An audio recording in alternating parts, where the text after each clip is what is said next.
Gizli seçilmişler tarafından kuşatılan Türkiye ve içimizdeki Büyük İsrail.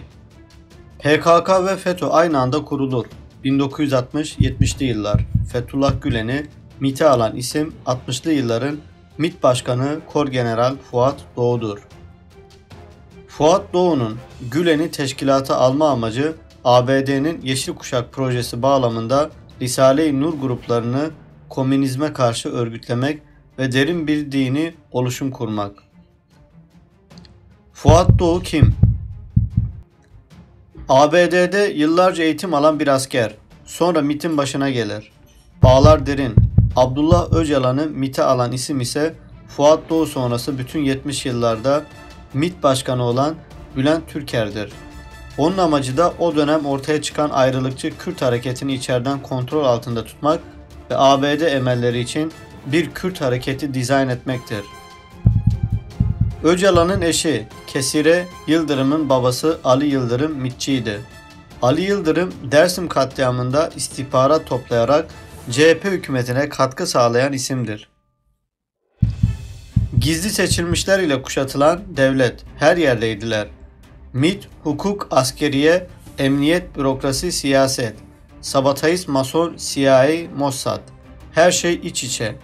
Dostlar büyük, resmi görmek için kadrajı iyice yükseltiyorum. Derin bir nefes alın ve devam. Fethullah Gülen hiçbir darbeden etkilenmez. Aksine yolu açılır. 1960 darbesinden sonra Komünizmle Mücadele Derneği'nin kurucusu olur. Bu dernek ABD'nin birçok ülkede açtırdığı dernektir. Türkiye'de bu işi Fethullah aktif olarak alır. Yapılanmaya başlar. 1970 muhtırası darbesinde korumaya alınır. Aynı şekilde Öcalan'da korunmaya alınır. Gülen adam devşirmeye hızla devam eder. Bu arada adamları bir güç tarafından devletin her yerine sızdırılmaya başlanır. O gücü somut olarak vereceğim. Devamla 1980 darbesiyle sahaya iner. 1990'a kadar sızmadığı yer kalmaz. Tüm dini yapılar ezilip yok edilirken ona bir şey olmaz. Darbeleri yapan Kemalist generaller aslında çakma Kemalistler. Gizli bir el tarafından verilen emirle Fethullah ve yapısına bir şey yapmazlar. Ah şu çakma Kemalistler. 28 Şubat dini kadroları darmadağın edince saha tek örgütlü yapı olan FETÖ'ye kaldı.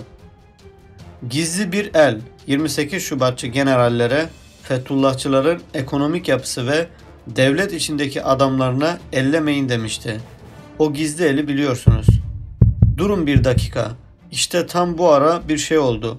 O zamana kadar FETÖ devletin bütün kurumlarında, hayatın tüm alanlarında paralel yapılanmasını tamamladı.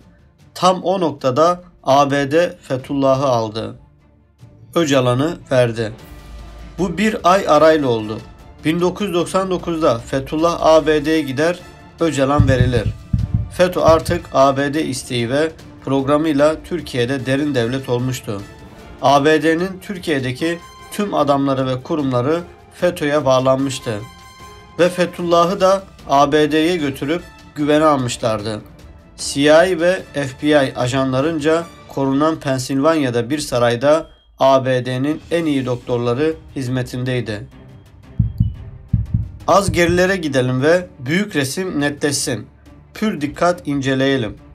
CIA'nin en önemli görevlilerinden Graham Fuller'i tanırsanız, CIA'nin Türkiye masası şefi olmuştu.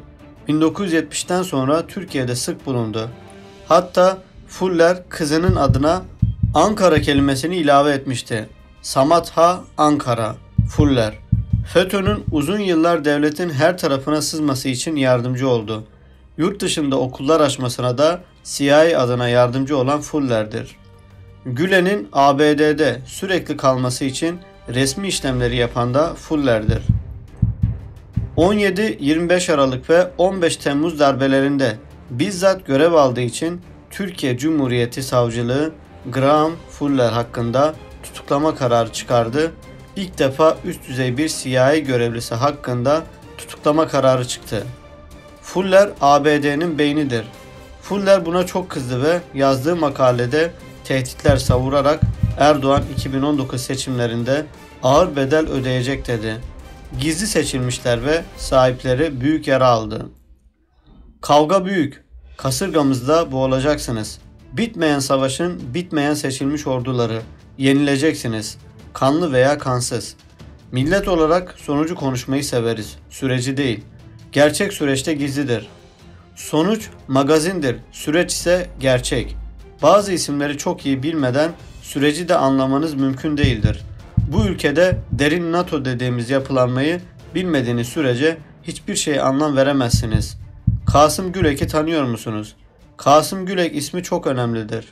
1920'den beri ABD ile ilişkileri çok iyidir. CHP Adana milletvekilliği yaptı. CHP genel sekreterliği de yaptı. Fethullah Gülen yükselişinde eski CHP Adana milletvekili Kasım Gülek'e çok şey, daha doğrusu her şeyini borçludur. Nasıl mı? Kasım Gülek, Amerika'nın Türkiye'deki en iyi adamıdır. Fethullah Gülen'i derin Amerika ile tanıştıran CHP'li Kasım Gülek'tir. Gülen ile çok iyi dosttular. Sık sık görüşürlerdi. Daha önemlisi var. 1996'da ABD'de ölen Kasım Gülek'in cenaze namazını Fethullah Gülen kıldırır. Kasım Gülek'in eşi Nilüfer Gülek, Gülen'in İstanbul'da bulunan Fatih Üniversitesi'ne 70 dönüm arazi bağışladı. Bağlar çok ama çok derin ve gizliydi. Kasım Gülek, Galatasaray ve Robert Koleji mezunudur. Türkiye'yi ve Orta Doğu'yu yönetecek siyasetçi ve bürokratların devşirilip eğitildiği Siyonist Kolombiya Üniversitesi ve Cambridge'de Rockefeller bursuyla okudu. Çok derin bağlar. Gizli seçilmişler dostlar. FETÖ'yü CHP'nin beyin takımındaki adam dünyayı açar. Kasım Gülek'in baldızı Aylin Rodomisli Pentagon'da subay olarak çalıştı. Yıllarca Amerikan ordusunda çalıştı. Fethullah Gülen'in Pentagon ve CIA ile çalışmasına ön ayak oldu. Gülen, ABD'deki tüm bağlantı ve organizasyonunu Aylin Rodomisli vasıtasıyla yürüttü. Yeni Yüzyıl gazetesi Fethullah Gülen'le röportaj yaparken bir soru soruyor. Amerika sizlerle ilgili referansı merhum Kasım Gülek'ten mi aldı? Cevap veriyor Gülen. Kasım Gülek beyin, baldızı Amerika'daydı. Yani Pentagon'la irtibatları vardı. Eğer kendisine değişik platformlardan, Beyaz Saray'dan sormuşlarsa bunlar nedir diye, o da endişe edilecek bir şey yoktur demiştir, referans vermiştir. Gülen bunu kendi ağzıyla itiraf etti.